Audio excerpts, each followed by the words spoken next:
Have you ever noticed how spending just 5 minutes with certain people can completely change your mood and mindset?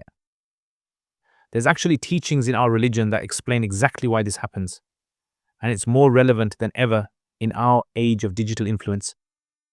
That's such an intriguing way to think about it. Can you shed some light on it? There's this fascinating hadith that says people follow the religion of their close friends. But here's what's really interesting, it's not just about religious beliefs. Modern psychology has confirmed that we unconsciously mirror the behaviors, attitudes, and even the emotional states of those around us. Hmm. That makes me think about how this plays out in our digital world. How do you see this principle applying to social media? That's exactly where this gets fascinating. We've literally created an entire economy around influence. Think about it.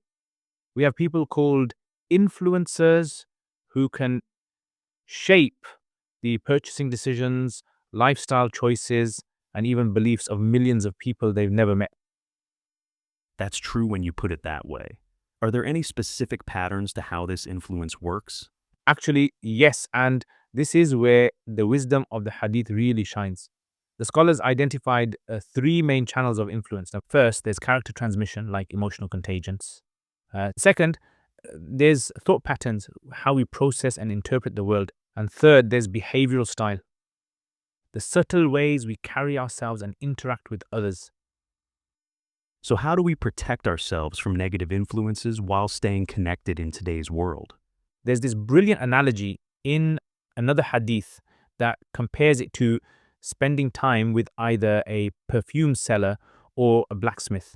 With the perfume seller, you'll naturally pick up some pleasant fragrance. But with the blacksmith, you'll either get burned or at least smell like smoke.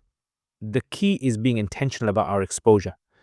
That's such a vivid way to illustrate it. How do you suggest people apply this wisdom practically? Well, think of it like curating a museum of influences.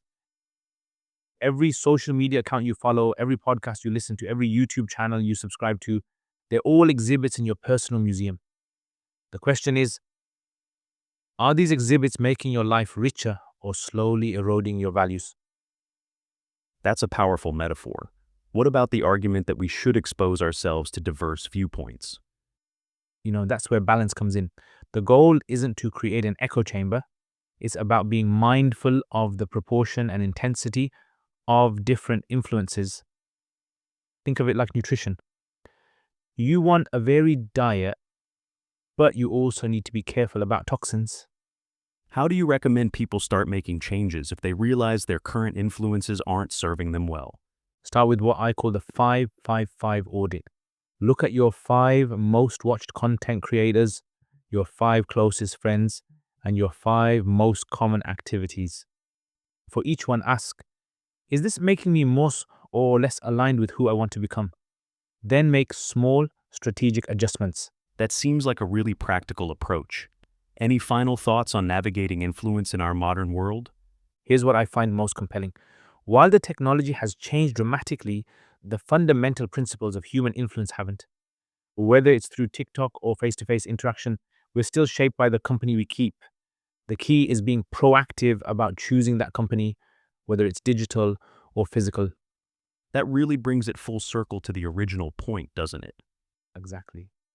And it shows how timeless principles can help us navigate even our most modern challenges. The tools of influence may change, but the importance of choosing our influences wisely remains constant.